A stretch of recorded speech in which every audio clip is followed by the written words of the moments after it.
What's happening, people? Welcome to another edition of Politricked here on the Got What You Need network. Be sure to check out the other podcasts on this great network, the Black Male Podcast, Ian Friends, Life and Love, as well as the Encourage and Inspire podcast. Yeah. So look, man, we're going to talk about Brittany Griner and her release a couple of weeks ago. We're going to talk about Coach Prime, Deion Sanders, and his and him leaving Jackson State for Colorado, and why I don't have a problem with it. Trump was found guilty in New York. Well, no, his company was found guilty of all kinds of tax fraud and face up to a $1.6 million fine. And Senator Kristen Sinema has left the Democratic Party and become an independent. And we'll talk about why that's a big yawn. All right. So let's start with Brittany Griner. Woke up one Saturday morning, and as I was watching Sports Center, across the bottom of the screen, it was Brittany Griner is set to be released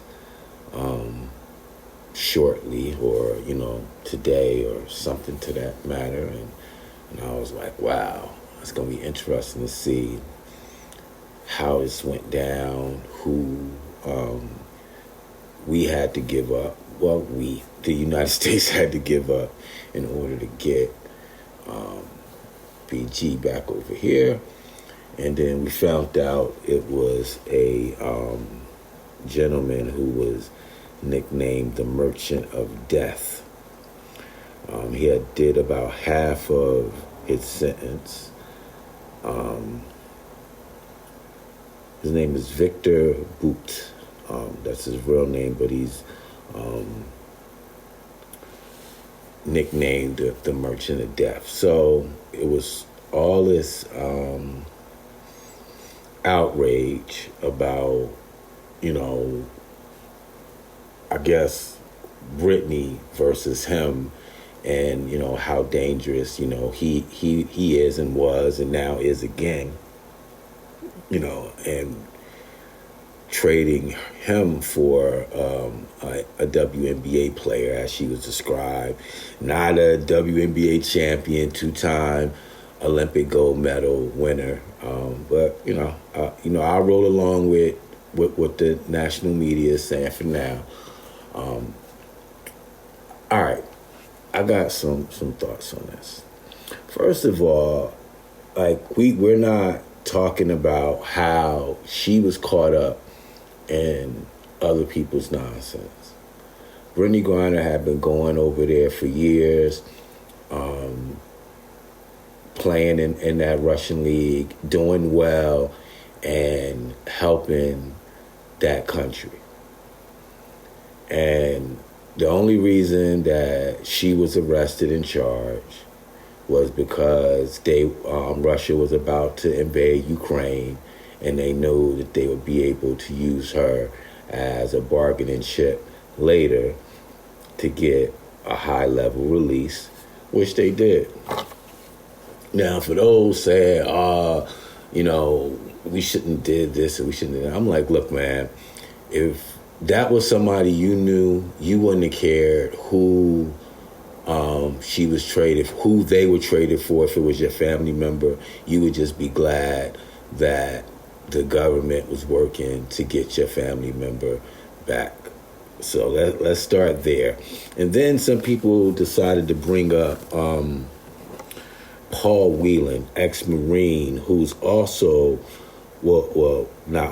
he's over in a Russian prison as well. And let's just talk about him for a second. He was discharged from the Marines for a bad conduct discharge. It's legally distinct from a dishonorable discharge. And I know some people are listing that. It was for larceny, dereliction of duty, lying, Social Security fraud, and writing bad checks. All right? And then, on top of that, when he was caught, he was supposed to be over in Russia for a wedding, a friend's wedding or something. And when he was arrested, or when he was confronted at his hotel, right, they found on him a flash drive that had the identities of Russian border patrol agents. So, like, I'm not saying that he was a spy or is a spy or whatever, but it sure looked like he got caught red-handed, and it is what it is. And I'm not saying, we leave him over there. That's what he deserved or anything like that. Because if he is a spy, he's working on behalf of somebody. But this was somebody who actually got caught, and then the United States don't want to admit he's a spy, because then they'll have to give up somebody even worse than probably the dude we just gave up or whatever. And that's why Paul Whelan is still over there. I know there's probably some more details to it, but be clear, this man got citizenship in 4 countries. All right? Is it the U.S., Canada, Ireland, and the UK. All right? And like I said, I think he did some teaching and some other things over in Russia, whatever, but his cover was a friend's wedding, and while he was over there, he said that a friend gave him a flash drive. He thought it just had pictures on it, or he thought it had family photos on it, or something to that effect or whatever. And like I said, when he was caught, or when he was approached and questioned in his hotel room, they found the flash drive with the identities of Russian border agents on it. So, we have to put everything into context, man. And those that, especially on the right, that are like trying to become all of a sudden these big Paul Whelan fans, when they never mention his name a day in their life before the Brittany Griner release, is really, really sad, man. So, look, man, to say that the dude who she was exchanged for is not dangerous, to say that he couldn't possibly cause harm to Americans in the future, like, you can't just automatically say that won't happen.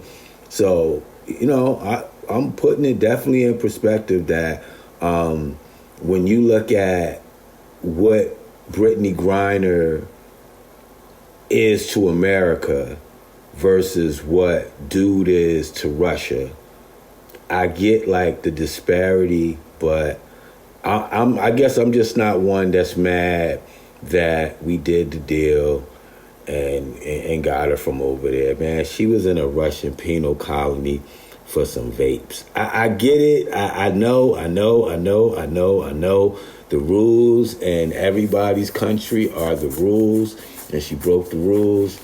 And if she was just going over there to visit some friends and hang out or whatever, I might be with you. But the fact that she was over there playing basketball, helping their economy and helping their country, I think that should have counted for more than what it did. But the only reason it didn't count is because she was being used as a political pawn.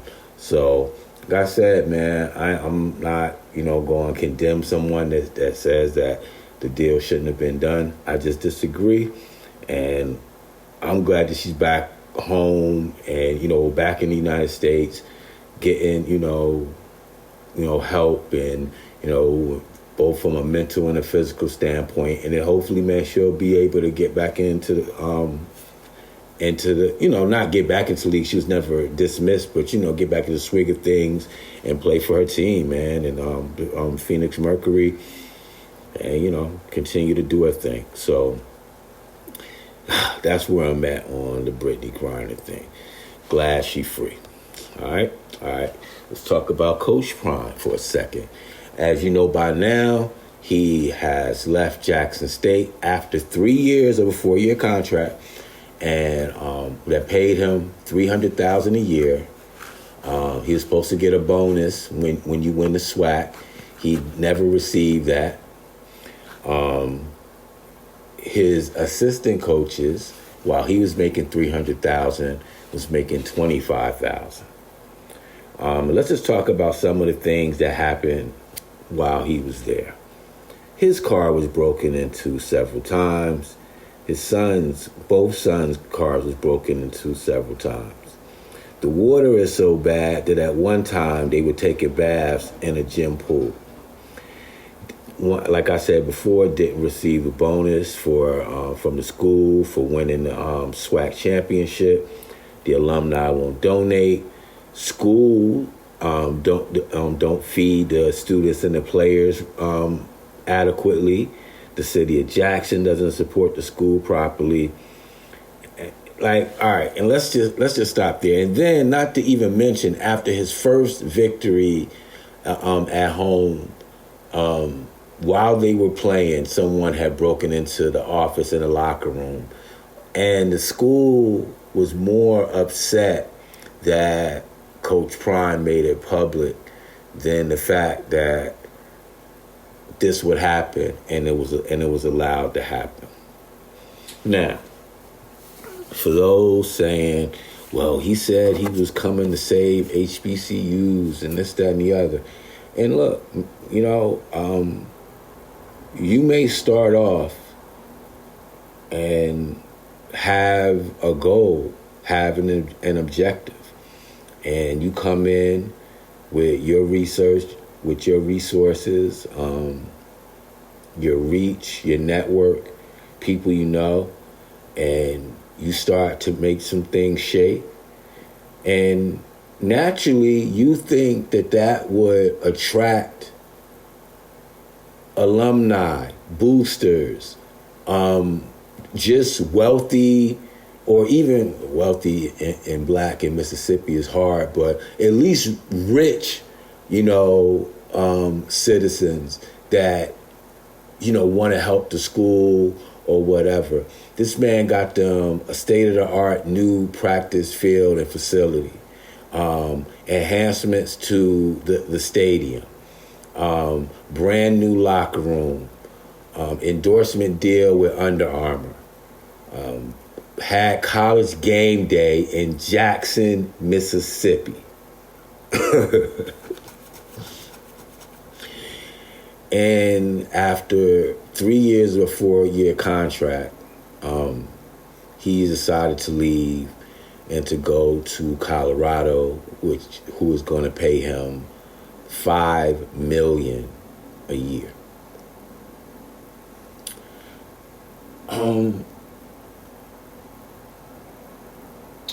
This is why a lot of wealthy Black people, rich Black people, get their money and they never look back. Because it just seems like no matter what we do, it's never enough. No matter how many people you help, you didn't help enough.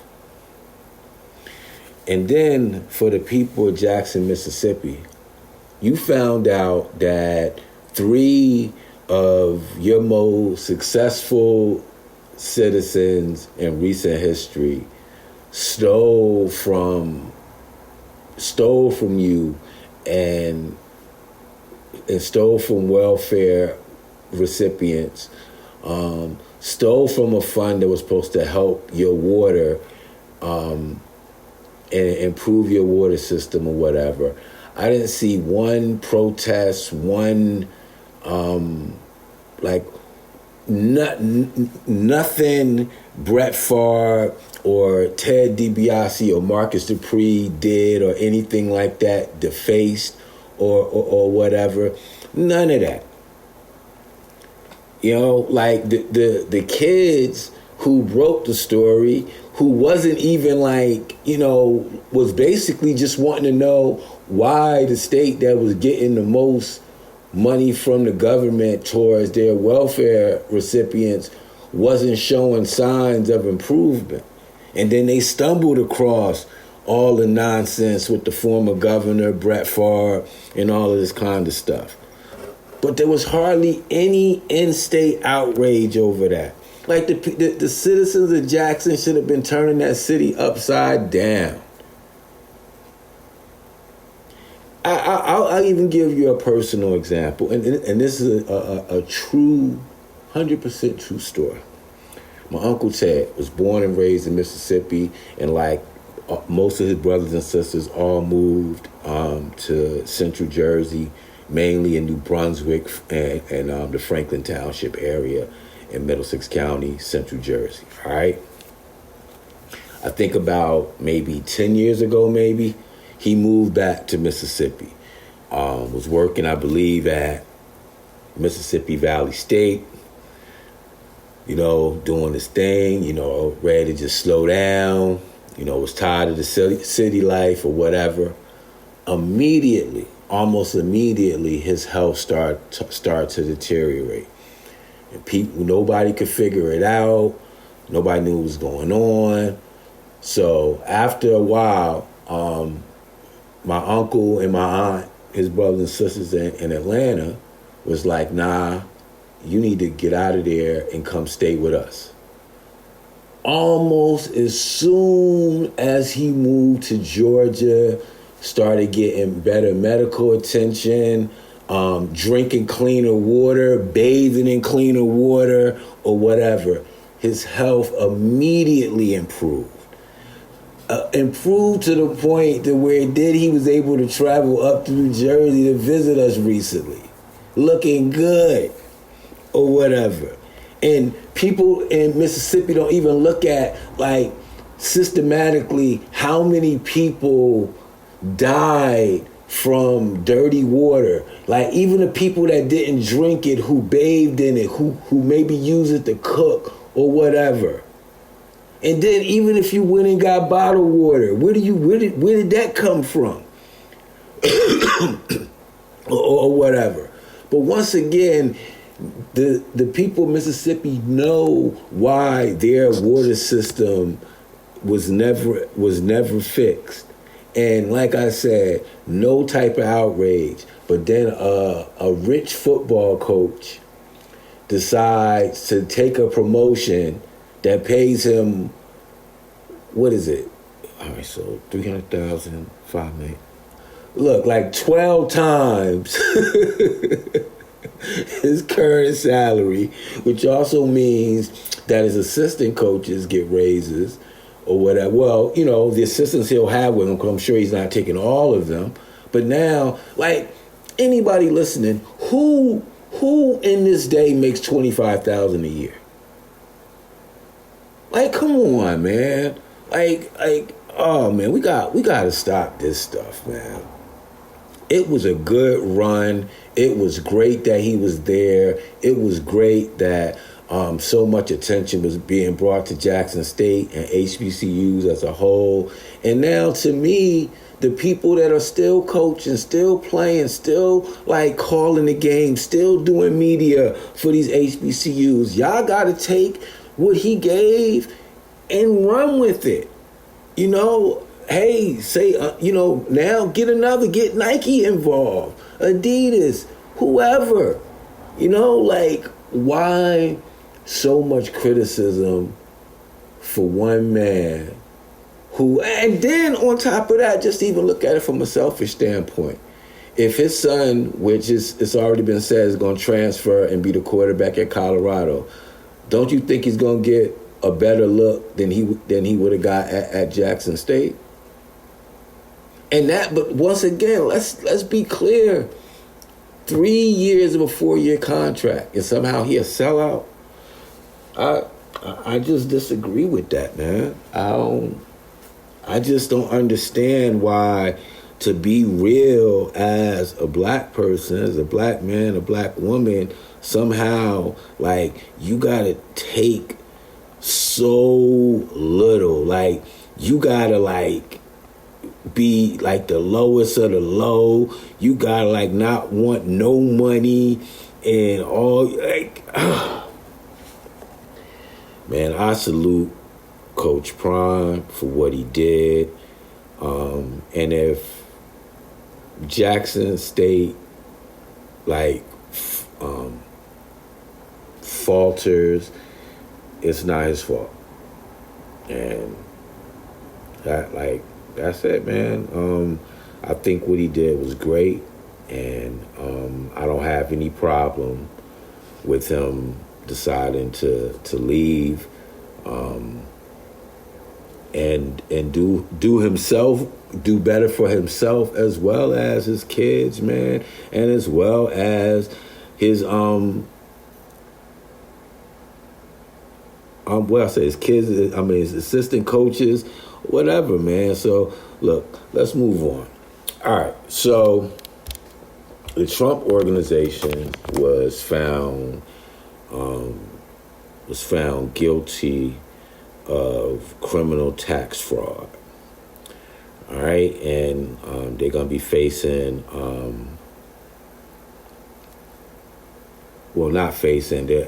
the company is going to be facing a fine of about $1.6 million. And it really just cripples their ability to, like, secure loans and to, operate as a corporation. The CEO of the company, who was on paid leave for the company, spent 3 days on the witness stand. He pleaded guilty to 15 felonies for failing to pay taxes on $1.76 million in income. And as part of his plea, he will be sentenced to 5 months in jail if the judge finds that he testified truthfully. They basically are, the Trump organization, that's what I mean by they, are basically saying that he did all of this stuff himself. He gave himself the apartment, tax-free.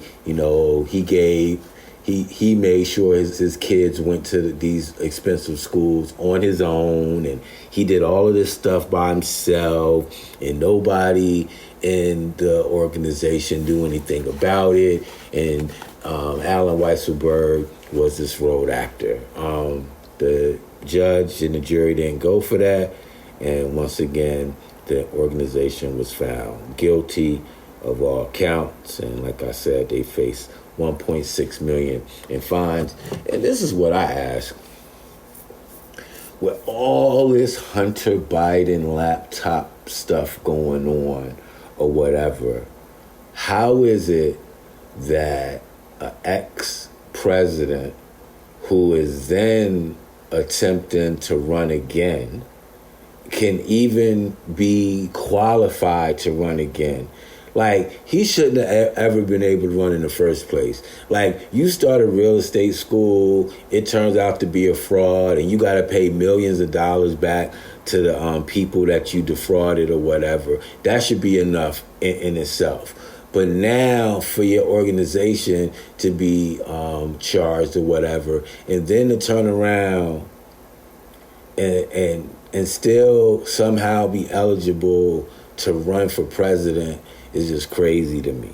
So, like, I don't want to hear nothing about no Hunter Biden or none of that nonsense. If Trump can take top secret documents, keep them, lie about keeping them, then, like, the Justice Department keep having to go to a judge and being like, yo, he still got more documents that he lying about. We need you to make a ruling so we could get him back or whatever. And the fact that we still are going through this with him or whatever is crazy to me. And then all he has to do is say, oh, it's a political witch hunt. And now all these so-called patriots and, oh, you care about this country and, oh, we released the Merchant of Death and da-da-da-da-da. But then all y'all are mute about the ex-president having top secret documents that we know he's selling to the highest bidder. We know he don't release the identities of some spies, anybody Putin want to know about or whatever. But somehow that's cool? Nah, man, you like, that's too much of an extreme to have. Like, it's no hypocrisy that's that great, y'all. None.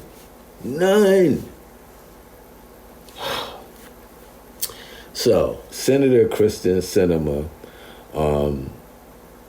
well, put it this way. With the recent victory in Georgia where Senator Reverend Raphael Warnock beat Herschel Walker and gave Chuck Schumer a 51-49 advantage in the Senate, it pretty much made Joe Manchin and Kristen Sinema like less effective than they have been the past 2 years. With the 50-50 tie and with Kamala Harris basically having to be the tie-breaking vote or whatever, Vice President Kamala Harris having to be the tie-breaking vote or whatever, they could maneuver and get little extra stuff for them and for their donors and their rich backers or whatever, and just hold up anything they wanted to when their boosters and backers told them to. And they did it at every turn. Got things taken out of different bills or what have you. Well, with the Warnock victory, it makes that stuff less likely to happen. So with Sinema becoming an independent, it's kind of a yawner. She was going to get primary, for the 2024 election anyway. And is going to lose in the primary. So it's like, why not go out with a bang and say you were independent? So then if she wanted to still try to run as an independent after she lost the primary, she could then, run as a third party and play spoiler. So this is all she's setting herself up to do. It's not really a big deal. It does nothing about what Senator Schumer can do. It does nothing in regards to the committee assignment. She even asked Majority Leader Schumer to stay on the committees. So why would she want to be on Democratic committees if, she's this big independent? Like I said, this was just like, I know what's going to happen in a couple of years, so let me go ahead and get out in front of this. And then she could keep saying, oh, Washington is so divisive, but I'm so bipartisan and I'm so middle of the road and, we need more people like me in Washington or whatever. And mind you, she hasn't had one town hall back home to talk to her constituents about any of her votes, any of her actions, or anything like that. So when you have someone like that who wants to always be in the middle of stuff, always want to cause chaos and confusion with her votes and with her threats and things like that, to then not be able to have the courage to then go back home and talk to the people that voted you in on why exactly you did this. Like, there's what I'm trying to say. We can't say necessarily that she didn't have good reasons to do the things that she did. But my thing is, you do owe an explanation to the people who hired you. And when you can't even answer them,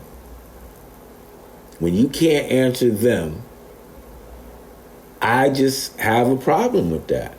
So, like I said, let's see what happens. When the House takes over, when the GOP takes over the House, and let's see what happens when the first piece of legislation comes up that may pass the House, and let's see what happens when Kevin McCarthy now needs 50 votes. Will she decide to be a swing vote for the Republicans, or will she just remain this fake independent? We'll see. Oh man, appreciate y'all hanging out with us, man. And I appreciate the support for Politricked, man. It's very humbling, and let's just continue to grow, man. I'm not saying I'm always right, but I do try to make sure that I research the things that I talk about, so that I am talking about it from a factual standpoint, and I'm just looking at things from like a practical matter. I can't get caught up in some of this stuff, man, just because I see all sides of it. And in closing, like, we just spent, I think, $858 trillion for defense or whatever. But I guarantee you, if we gave a tenth of that to a social program, a lot of people would lose their mind, both Democrat and Republican and independent. But like the great late Tupac Shakur said, we got money for war, but we can't feed the poor. On that note, we'll get on out of here. Don't forget to support the entire network. Ian Friends, Life and Love, the Black Belt Podcast, the Encourage and Inspire Podcast, and of course, Politricked, right here on the Got What You Need Network. Until next time, peace.